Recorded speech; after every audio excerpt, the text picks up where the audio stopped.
There's talking about. Gail. Hey, he made Okay, it. There's Bob. I'll switch microphones. Where's Bob?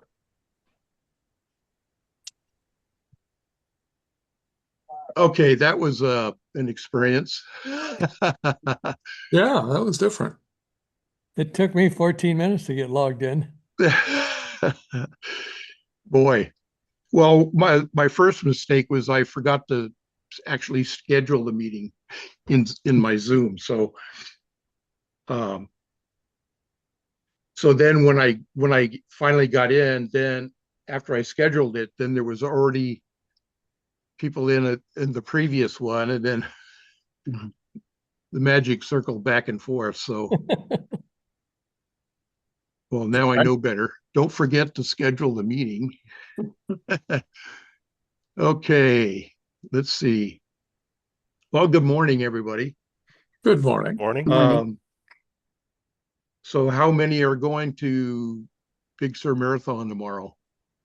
Are you? Oh, Dave. Okay, good. I did it for years, but I don't do it anymore. Yeah, same here. Um, I almost did Sea Otter this year, but I didn't. It didn't work out. So, but okay, let's see. Um, so the first thing I have is about the 2026 Golden Eagle Oxcom exercise. Actually, this is I think they do it every 2 years. The Golden Eagle, it's a regional, functional, or full scale exercise, depending on what county is doing what. So this is a part of the Bay Area UWASI group that they do all this added training. And so I so they when I met with Justin, he mentioned it, and then I said, "Sure, we're interested." And so then he set me up with the facilitators so I could get on their email list. So then they had it was actually the last organizational meeting last Wednesday, which I attended on Microsoft Teams. And the facilitator just mainly asked about if anybody had any questions or anything. So it was kind of a quick meeting. And so he just emphasized that he needed to get the name of the evaluator for our group that so they can be joined in to the next meeting, which is actually training for the evaluators. So, and then that was the end of the meeting. So then shortly after, I was getting ready to email him about that I was going to be the evaluator. But then he emailed again, and it was just to the Santa Cruz County and me for Monterey County, that Monterey and Santa Cruz County were not going to participate in this exercise. Oh. And so this year. And so so then I changed my focus. And then he also mentioned that since they're not participating, asked if we were interested in the exercise plan and the measles. And so we both replied that we were. So I didn't want to do this just on our own at this point. It's best to do it out of the EOC in cooperation with the whole EOC staff. And so I think the last one we did was the Golden Guardian, or no, it was Urban Shield, I think it was in 2018. Is that right, Jim? I don't remember. Yeah, I think it was in 2018. I think it was the Urban Shield Yellow Command, they called it. And so, and that was when Pat Moore was our emergency planner, volunteer coordinator. And so I know it was the EOC was fully staffed. We had folks in the radio room ready to go. And then Pat mentioned to me he wanted me over in the GIS unit because that's what I did with the county. And so I was over there. And so I didn't even see how the radio, our team had operated and all that stuff. So, but that was probably the last big exercise that we had been a part of. And so, so this time, so with that, we'll receive when he has it all completed, because they'll be completing everything probably the next week or so. So we'll receive the exercise plan and the MESL. The MESL is the master scenario events list. And so that's what they use. That's essentially the list of tasks that they provide to each section in the EOC. And so for us, he mentioned that, well, one of the other participants asked, well, they need to figure out what kind of staffing they needed. So he was asking what's actually give me an idea of what we're going to be doing. And so Derek, who's the facilitator for the Oxcom side, he said that and he participated he helped develop the one for the 2024 exercise also. And so this was kind of based off of the after action report from the previous exercise. And so one of the things he mentioned that he always creates a list of at least 100 tasks. And he said, nobody ever completes that, but it gives you a flow of what type of things that you would be experiencing in the radio room. And so, so this event is supposed to be a mass casualty incident. It's at a World Cup soccer game. And then so it's going to be a lot of our counties, if it's going to be up in the Bay Area, some kind of event up in the Bay Area, then our counties would essentially be feeding support teams as needed based on all the other counties in the Bay Area UASI. And so some of the tasks that he gave a hint at is setting up your 205J or your 205 form of what frequencies you're going to be using and all that. And other basic ICS forms, your ICS 214 and other 213, I think is the message. Also, one task was setting up a repeater. Another one was creating a Wi-Fi bubble, contacting the state operations center,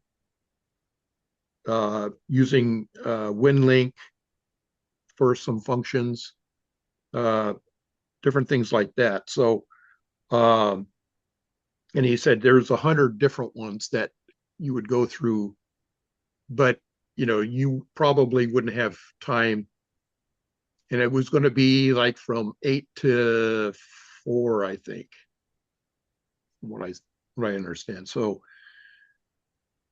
So he's going to supply that information anyway, the plans, and we'll be able to set up our own little training to understand what type of things we need to look at. And Alan, you probably been involved with some type of exercise similar, right? Yeah, at the prison, we did mock large scale incidents there as well. Yeah. Hostage negotiations to a fire to a building collapse to medical department, everything. I've been in some pretty good exercises as Yeah. both as a participant, a controller, or uh, things like that. Yeah. So uh, now these are where you learn fast. And if not, you've got it gives you through the situations where you say, oh, I need to learn this, I need to learn that, and all that kind of stuff. So at least we'll get a list of things, and hopefully the after action report from this incident also. So we'll be able to kind of get a good scope of good training material. So that's where we're at for that. So any questions or anything on that? Okay. So the next item I have, so hopefully, out of this, we'll be able to set up a good training program that will help us understand all the little nooks and crannies of how we would operate in the EOC. The other thing I was hoping to be able to do is actually operate out of the EOC, but not knowing how our radios are, if they actually move the radios. I know they were moving the coax. I was invited to the meeting about moving the coax with our the county radio techs were going to be doing that, but I hadn't heard if it was done, and I would assume they would have tested everything. But so that was some of my concerns was, are the radios hooked up? I don't think they probably are, but they're also creating a new uh, conference room, logistics conference room out of a supply room they were using for supplies and stuff. So they're going to clear that out and then create a logistics uh, conference room, and that's kind of where our they were planning to put our radios on carts, and then they would be stored in the that new conference room, and that's where all the coax was going to. The only concern I had there was they also had a server in that room. So if there were going to, I don't know if they were going to move that, or because there's a server room right across the aisle where they have all the dispatch servers and equipment over there, radio equipment over there. So there was a lot of unanswered questions I had too. So I'll get back with Justin to make sure we understand where everything's at, and actually get the opportunity to go over there and check out the radios and how if it's set up or not, and all that kind of stuff. I know our radios haven't been updated with our latest band plan, so some of the frequencies are still in there, but they're not in the same number, same sequence that we have now. But so that needs to be investigated further. So, okay, so the next thing I have is about the club side, MCAEC. And so with the passing of Bob Plake, N6OOD, he was the president of our club. And so since I have actually had found the bylaws. I went through that to see what's involved in replacing. So in this kind of situation, we would have to have a special election. And so, well, first off, our in the bylaws, uh, we have where the officers only are they have a 2-year term, and so we're supposed to reelect every 2 years. And so I think we had the last election when I started.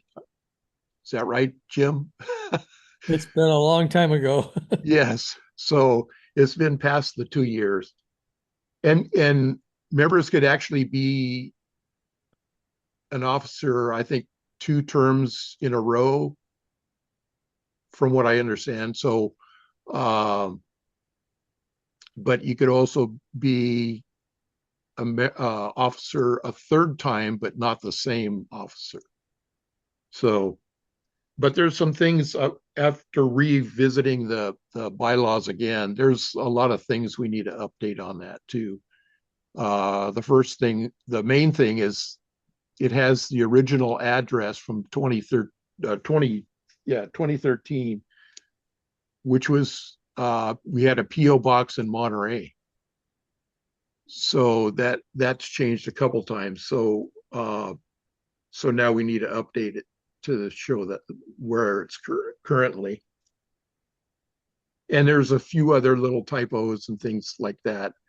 What I was thinking of doing is uh, providing you a copy, Jim, that we could put on the website and then let everybody know that it's there and have people take a look at it and see if they could see anything else other than what I've already kind of flagged, so we could make those changes. And as far as the officers, I think when we did that the last time, I think we were begging people to be officers. Right. And we were looking for volunteers. So I think that's how we got people to at least sign up for it. And I don't remember if we voted them in or not. I think we just okayed it. But we're supposed to be doing a written ballot and all this kind of stuff. And that was when we were having, in-person meetings too. So is there a way that we could do a voting thing on the website for members? Probably, yeah. I'll look into it. There's Okay, probably a way we could do that. because that would be a lot easier. We've got members spread out all over the county, and it, you know, The guy we've got listed as vice president, I've never met. I don't know who that is. yeah, and he's been a member quite a while. So so yeah, we're going to have to look at ways we can do another election and move forward. You might want to mention why MCAEC exists. Oh yeah. So so this this is the club side. And so which is kind of the funding mechanism, which we Yeah. don't have fully completed yet. It's best to have a nonprofit, and so we're actually working towards that. And so, but let's see, and that's pretty much the main reason for the club. Yeah, we have an ARES website, but that cannot collect money. Right. Yeah. So we had to create the AEC website so that we could collect dues. Yes. And so, yeah. And so when I first took office, I was looking all over for that the bylaws and all that kind of stuff. We didn't have it on there on the website. So Better send me a copy so I can put it on there. yes. And so starting off when Lou Arbenis passed away, and then let's see, it was our ADEC, his name, Alan. Bob. Oh, I mean, yeah, AEC was Bob, but Alan stood in for Lou Yeah, Arbenis after. right. Alan, yeah. So he stepped in for 7 months. And I think at that time they were still, the family, Lou's family was still going through his house and everything. And so and we had, I forget who had contact with his family about the ARES races documentation and stuff. And so I knew Lou had a thumb drive, but and then he had his big box that he had Yeah, all I of got all his. that stuff. I got all that stuff from his family and I gave it to you. Yeah. So when I got that then, which was after I had received, or I became the DEC, then I was able to go through that stuff. I didn't find a thumb drive, but in the it was in the financial binder that had all the bank statements and stuff. In the cover of that, that's where I found the bylaws. And so from there, I scanned it, and so we have a PDF copy that I can forward on to you. Okay. And then, but I just went through it quickly and just noticed a couple things in there, and then put it aside. So now with Bob's passing, I had to look up our election process and all that kind of stuff. So we'll have to figure that out. So But we need to do something to be legit. yes, you keep it going. So so let's see. So the other thing, well, besides that, the other thing that we need, that's part of the club that we need to do, is to have a club's call sign. Now, I was requested by, it was oh gee, now I'm losing names, but uh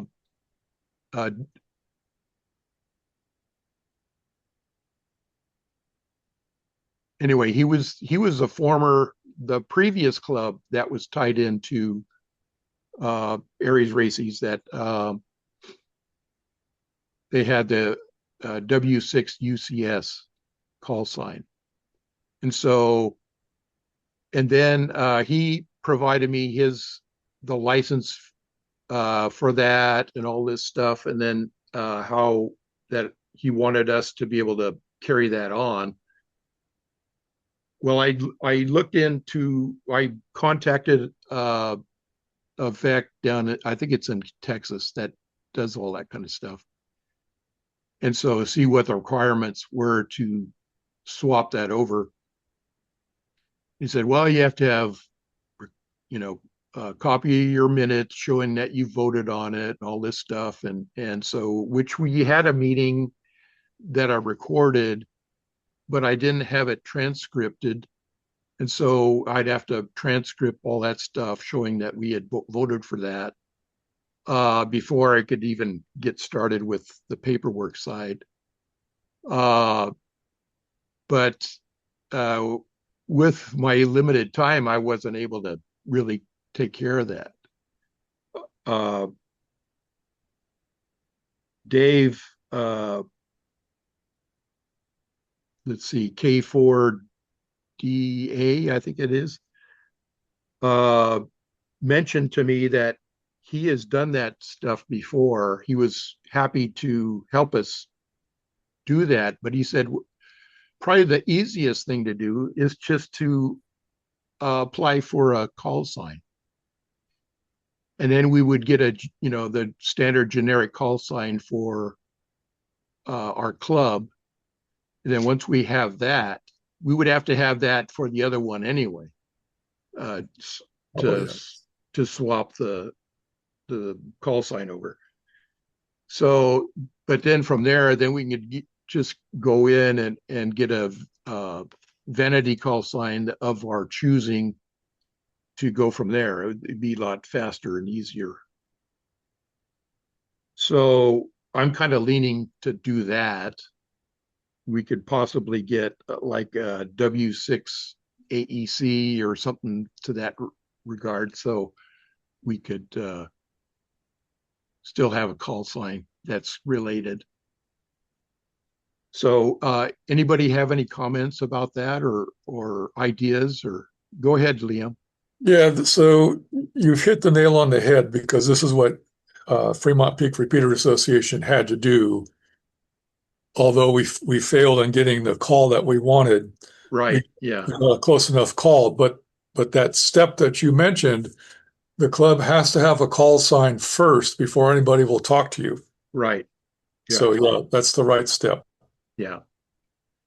So that's kind of the angle I'd like to pursue, and then we can go from there.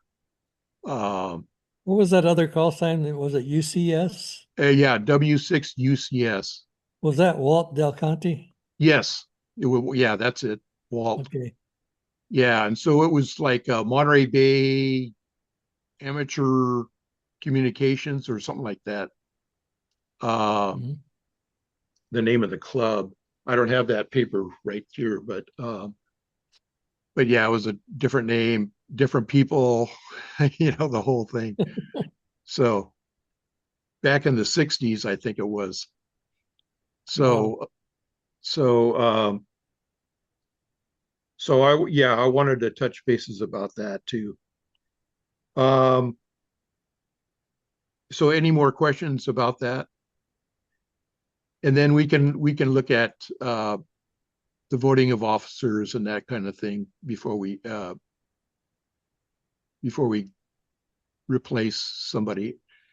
I can fill in as president if we need somebody in the interim, I guess, and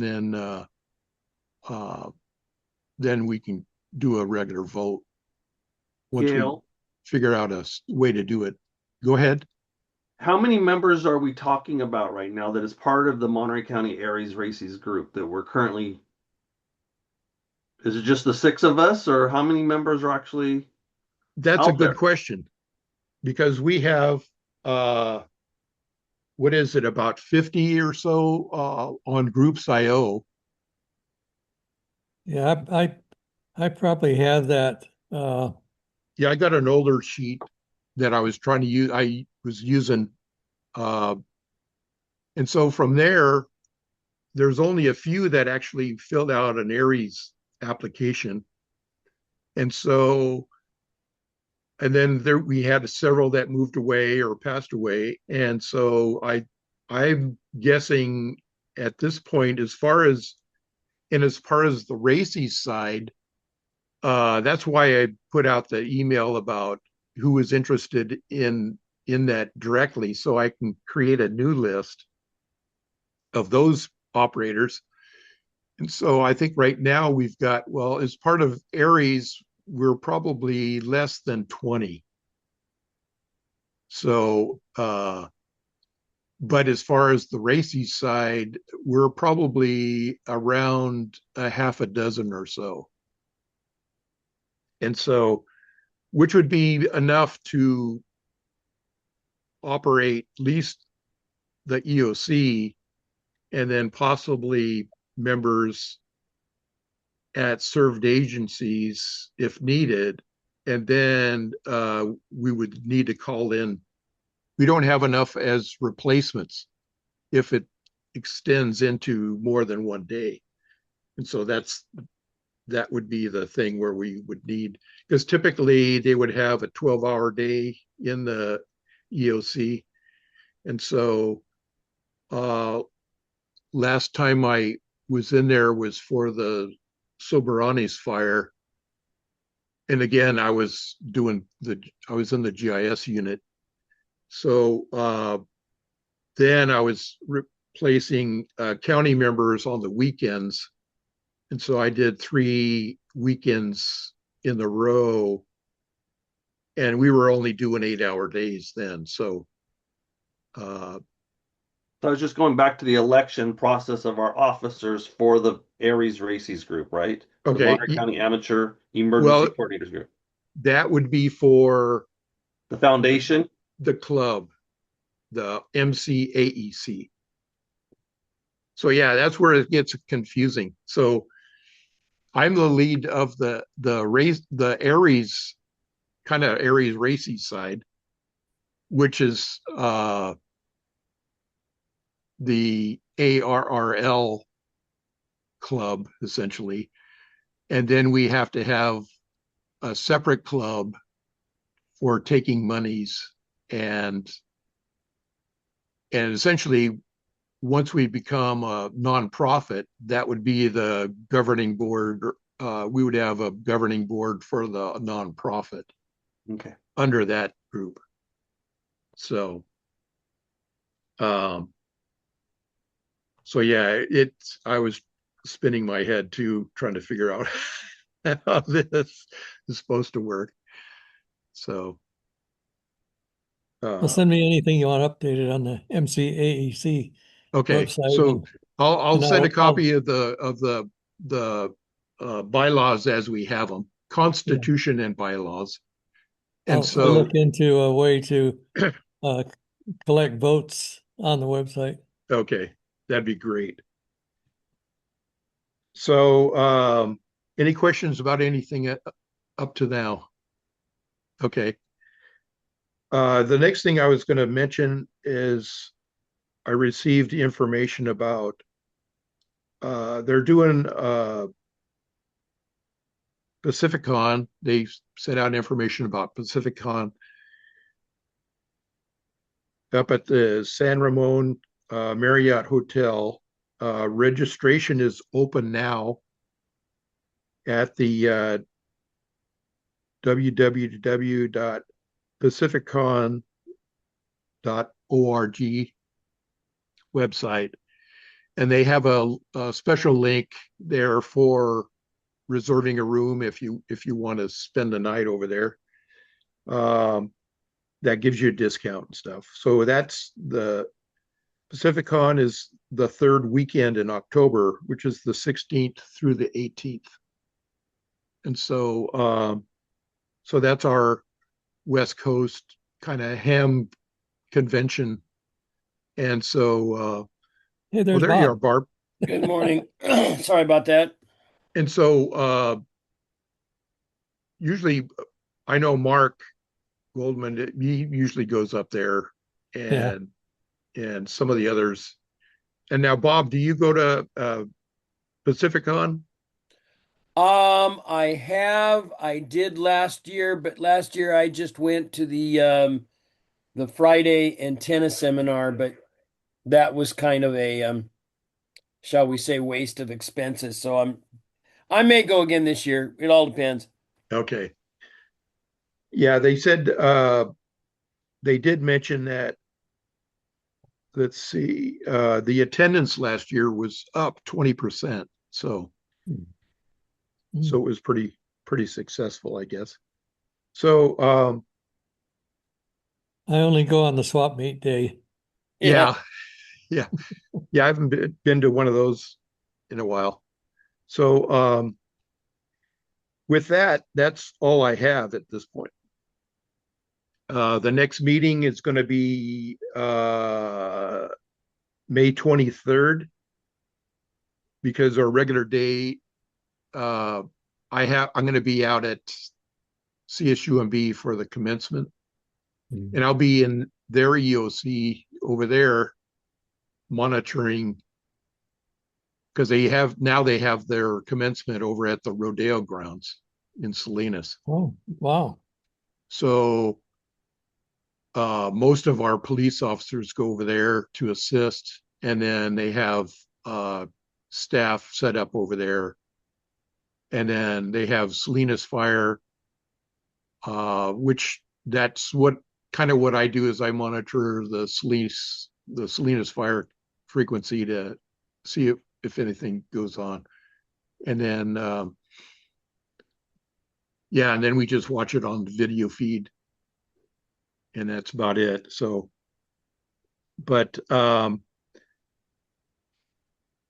and they're also looking for volunteers over there too. If you're interested in volunteering over there, we only do a couple things a year, and sometimes they'll do exercises where they evacuate buildings, like the library, or they'll do it kind of campus wide. They'll select a few buildings and to do evacuations, and then see how everybody does. We'll do that every once in a while, but that's about it. So right now, let's see, Wayne O'Neill had resigned because of his medical issues, but and then we had the Marina Fire Chief retired, part of it. Well, Wayne, Kelly, and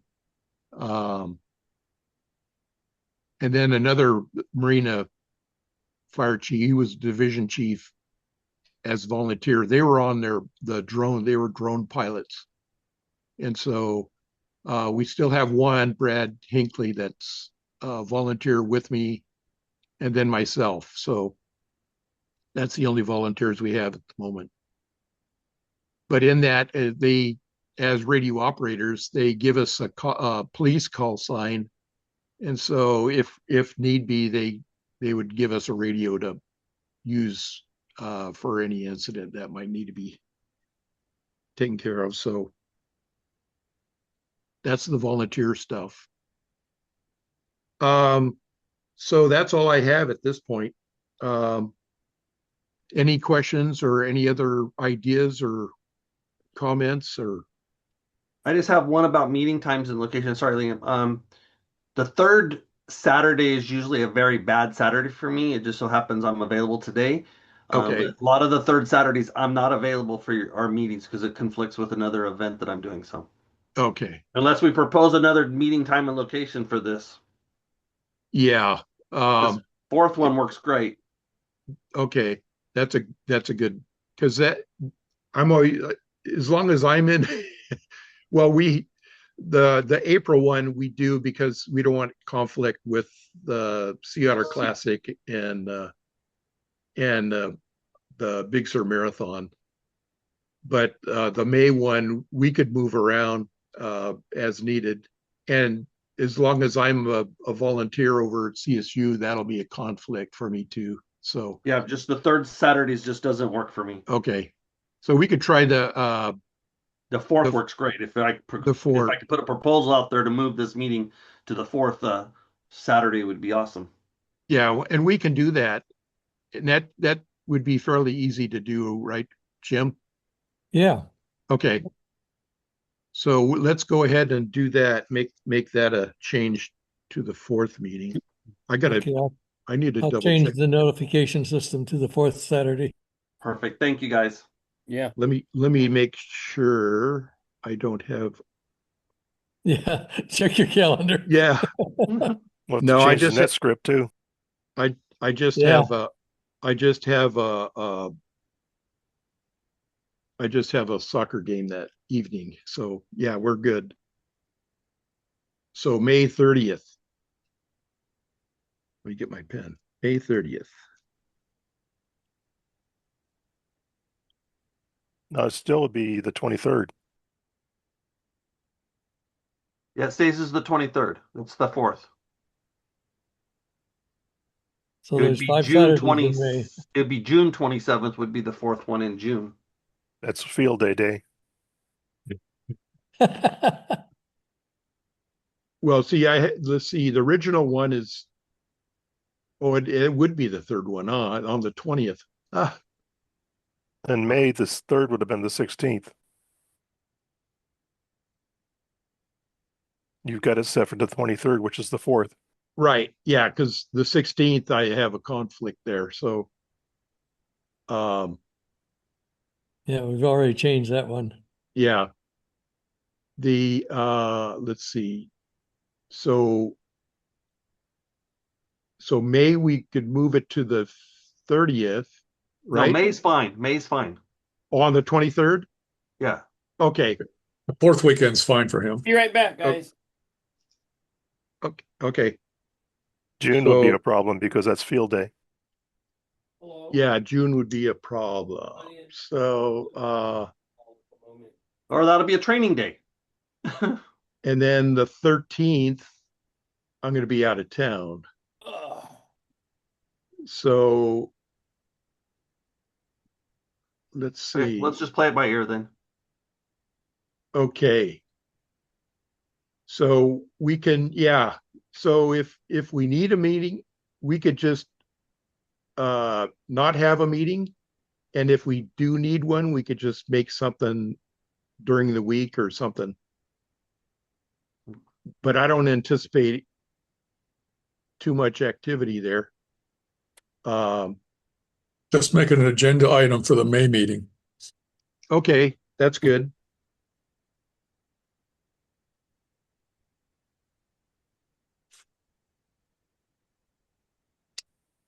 So on the net script, I'm going to change it to the fourth Saturday. For The June? net script. Oh, Or for an actual, and every time unless we have a special occasion like on June. Yeah. yeah. I think the net script says check the website for the meeting. Right, I'm sure it's right. all screwed up by Yeah, now. yeah, yeah. Yeah. So okay, I got that one item down for the May meeting.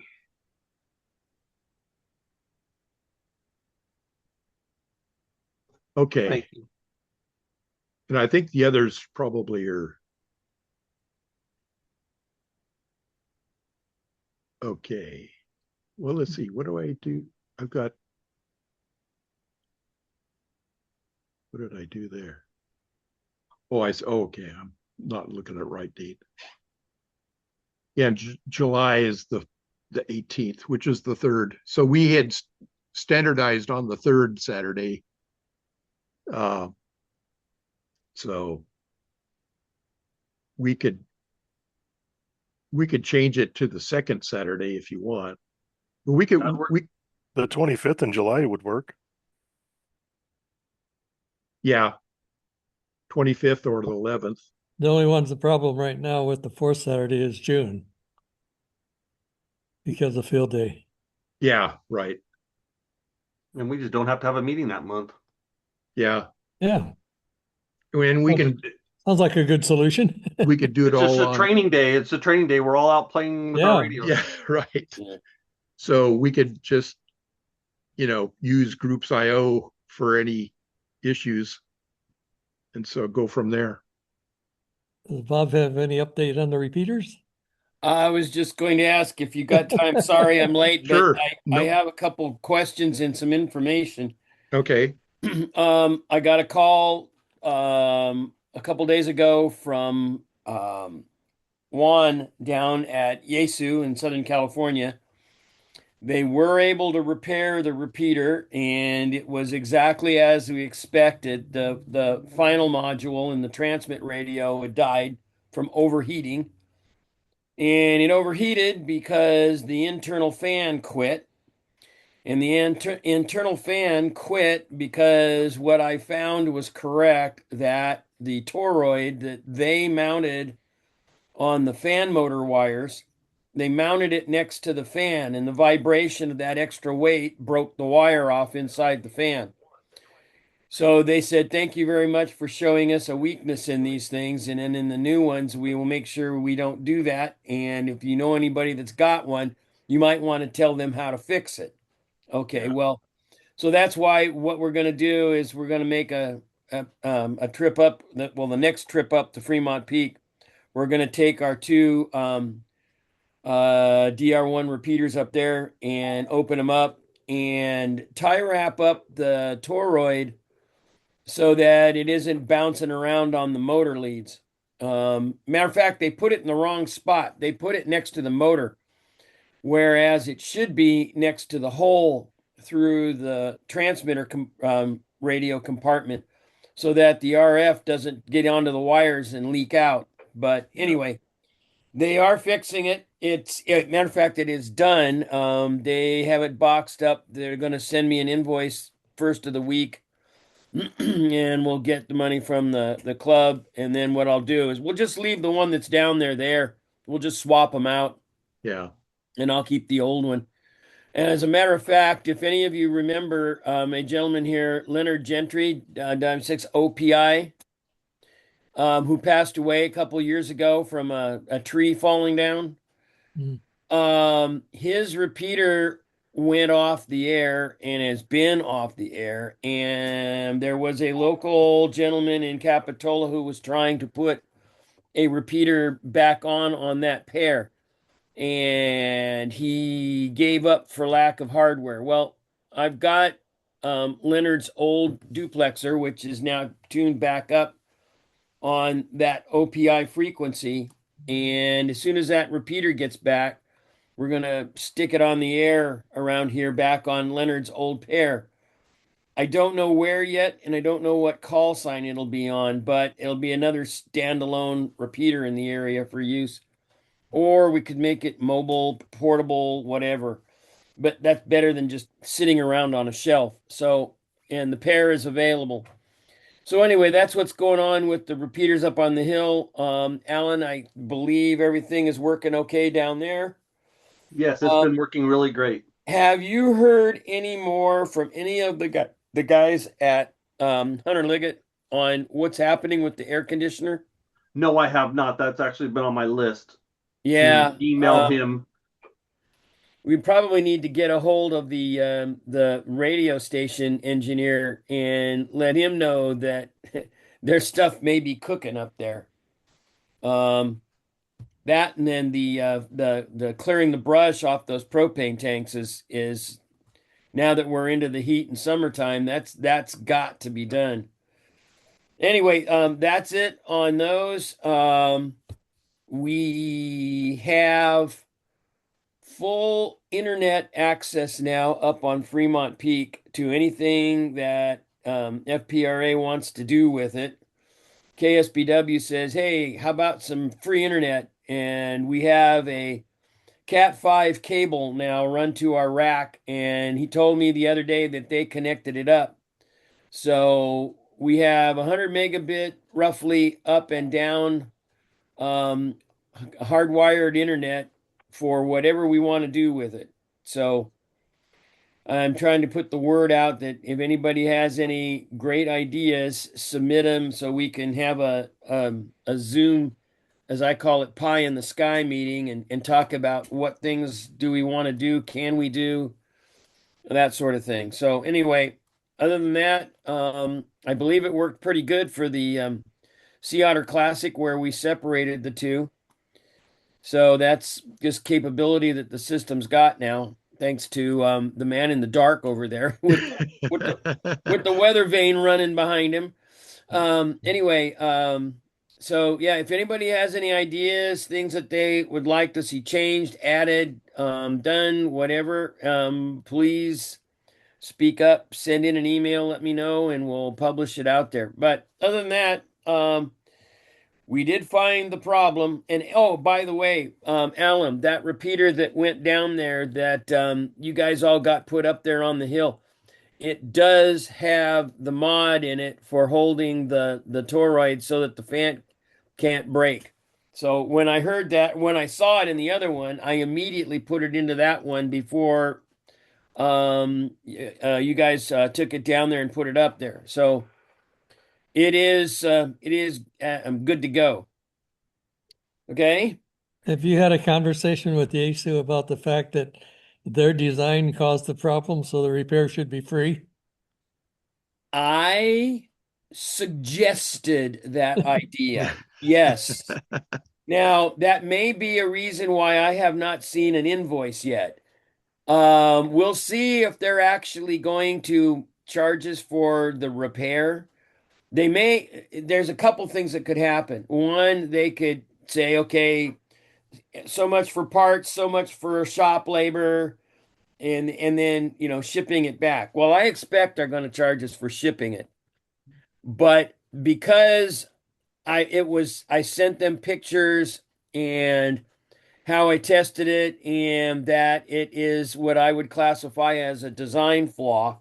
Yeah, What I expect they may do, and that's why it may be taking a while to make up the invoice, is they may wind up charging us for the part. The fan's nothing. The fan's like $5-6. And the semiconductor part in the radio, but they may waive the price of the labor for the repair, which I believe I can Like imagine 90 bucks an hour. Yeah, I think I said their labor rate is like $98 an hour or something like that. So I can imagine we might look at, $200 in labor by the time that they rip all of that apart, get the radio out and get everything back in and then tested. So we'll probably, I'm hoping we'll get away with just the price of the parts and return shipping. And we'll let it go at that.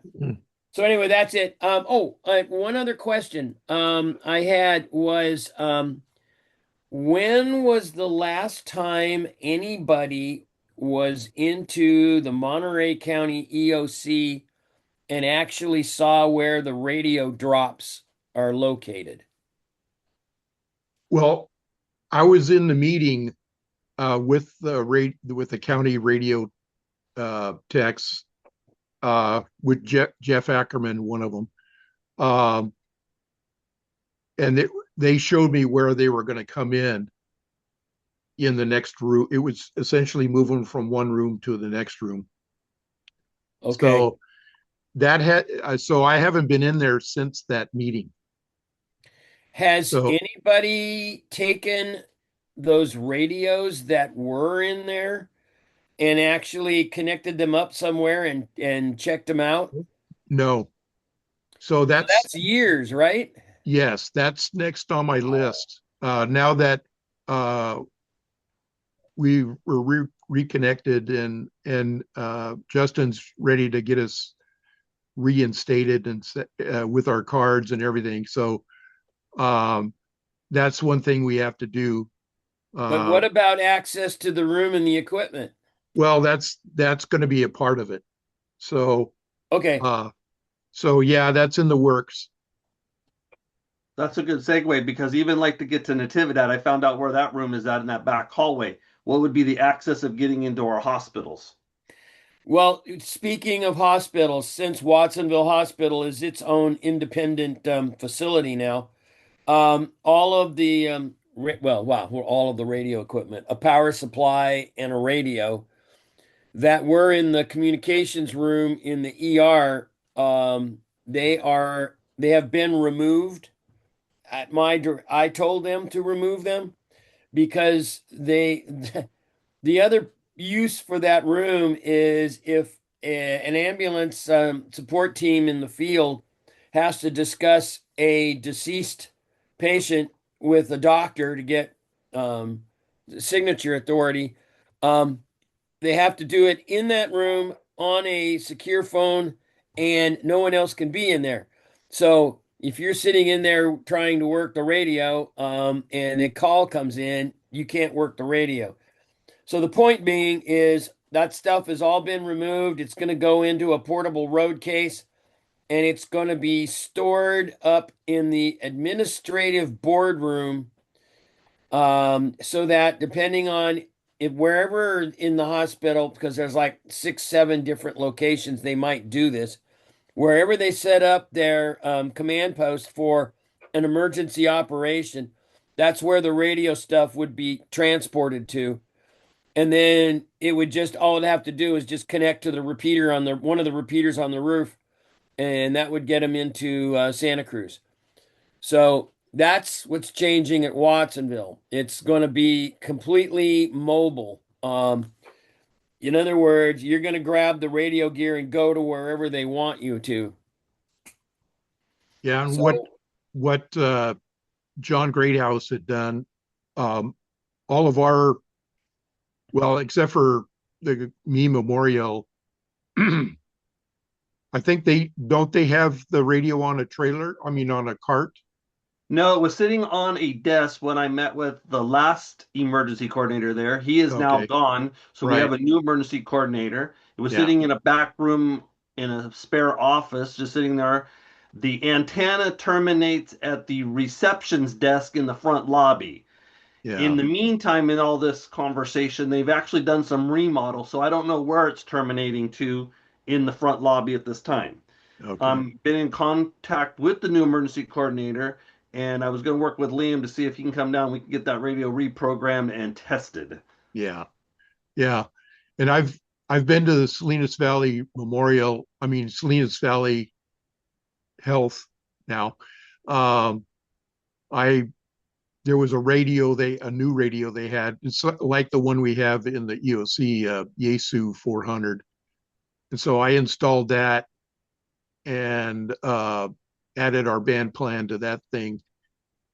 Uh, Where's their radio room at Salinas Valley Health? it's they kind of have it. It's in a well, if you go through the main building, there's another building behind that. And so you have to go through, I had to be escorted because of all the key cards and all that stuff. Uh, and then it was like upstairs in that building somewhere. It was like where they had IT folks. I met their IT manager who was also a licensed ham. So when I was done installing that radio, I took out I left the other radio there. It's still operational Kenwood. I think it's I forget what it was, but anyway, it's still operational. But I left it aside as a backup. So, but once I was done doing the install and everything, then I met with they had 5 members that were licensed hams at Salinas Valley. So, and then their emergency coordinator there, she was looking at becoming, getting her license. I'm not sure if she's still there or not. That seems to be a position that's vacated often. So, but I've been in touch with Sarah Hausman with the Monterey County Health Department, and that's the preparedness coordinator for the hospital, and that's what John Greathouse used to do, and so he was the one that was able to get a lot of grant funding to purchase new radios and antennas and that type of thing, get things set up a little better. And so so being in touch with Sarah Sarah Hausman, and then also they got a new person, Marshall Smith, I think is his name, and he contacted me about information about how they could learn more about ham radio and how they can get licenses and that kind of thing. So I gave them the links to Ambara, so the local testing, or even to San Benito County. And then also I gave them links to some YouTube channels that they could learn more just the basics. And so to gear up for licensing. And I so, recommend that we invite those people to this meeting oh yeah, and as a I've done liaison. that. And Okay. I've done that, but yeah, so it'd be a good idea. I'll have to reconnect with Sarah again to see if anybody. Well, one thing, it's the weekend, and so, but yeah, I'll try again to get some of those folks to chime in. Go Hey, ahead, Bob. guys, if you guys don't have any more questions for me, I'm gonna have to run. I've got a son who just showed up, and he's currently in my attic. I better Okay, go assist him. all right. I Thank got a you. question. I got a question for you, Bob. Yes.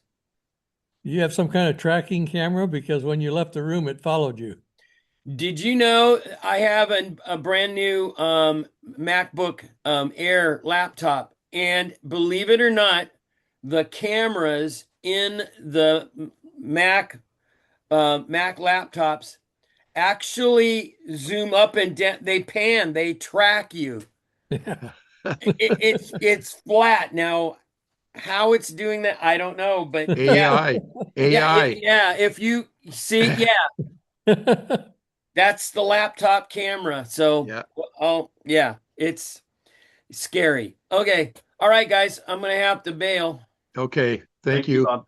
Okay, any more news on the repeater coming up and the one that's going on the air, I'll let you know. And if you have any suggestions on where it might wind up going, I mean, it can wind up going somewhere over in the Monterey County area if you want. I was just going to put it on the air here at the house for a while, but wherever we want to put it, Okay. I'll let you know when. How about putting it in the emergency trailer that's at my place? You know, that is not, and well, yeah, okay. I'll give you that if you can come up with what call sign is going to be put on it. Yeah. Okay. We're Okay. working on it. We're All working on right. it. All Okay. right. Yeah. That would make sense. Yes. We have an emergency trailer? Yes. Yes. Oh, never seen it. I'll send you some pictures. Yeah, there you go. Okay, all you'd have to do is figure out where a 24-inch by 24-inch by 30-inch duplexer is going to fit. Yeah, there might be room Yeah. right It's next just, to the gas tank. yeah, it's called just getting inside it. I know. Right. All right, guys. Thank you. All right. Okay. Anybody else have any questions or? Sounds like we might need to pull that trailer out and some of us go play in it and has a field day and see what's in it. Yeah. Alan, it's not a trailer that you can get into. It's just an equipment trailer. Okay. And Yes. getting into it is not just you can't stand in it, you can't get into it. Yeah. Yeah, you It's all can't get riveted your hands together. in it. There's that much stuff in it? Well, there's tons of stuff in it, but how it got there and how it's getting out is a puzzle to us. It's Yeah. kind of a flat trailer with an extending antenna. Yeah. So what happened was it was somebody's idea of an idea, and they just didn't think too much about the packaging. That's Yes. right. Used to Exactly. have a satellite dish on it, and we've gotten all that removed, but we still can't reach the electronics, the cabling that's inside the thing. I finally So- had to cut the cords going to the satellite antenna to get it off of there because I could not get to where it was connected. Yeah. So it's a work day for Yeah. sure. I'll send you some photos, Alan. Thank you. Air hammers and a cutting torch, probably. That's right. Yeah. Or a good grinder. Okay. The goal is to make it an emergency trailer so that when we're working an emergency in an area that doesn't have repeater access, we can just take it and park it on a hill and tell everybody, okay, use this frequency. Yeah. And it's got a 50 amp generator running off of diesel. Yeah. that's never been fired up because there's never been any diesel in the tank. Yeah. So it's a work in progress. It's got a battery in it, a 12-volt battery with no way to get the battery in or out. Yeah. Yeah. Yeah, it was a proof of concept that just was poorly exercised. Yeah. Okay. It was Sounds very like we well might need a put new together, trailer and a but they didn't rebuild. think about taking it apart. Yeah. Or maintaining it. Yeah. That's right. But the price was right when we got it. So That's right. Absolutely. Yes. It was Okay. donated by Bob. So any other questions or okay. I want to know what Dave's background is. Is that Williams Hill? No, it's up at Shoes Ridge, looking back Oh, at that's Monterey right. You Bay. work at Shoes Ridge. Yeah. Yeah, okay. Cool. Okay, that's all I have. So we're staying with May 23rd, right? Yeah. Yeah. Yes. Okay. And then I'll change all the stuff on the website to the 4th Saturday, Okay. Thank you. All Even on- righty. even on months that have 5 Saturdays. I won't Okay. say the last Saturday. I'll say the 4th Saturday. Yeah, That's correct. good. Okay. Well, thank you all and have a good weekend. 7-3, good health and high spirits. Okay, thanks. Thank you, Gil. Uh-huh. Liam, as I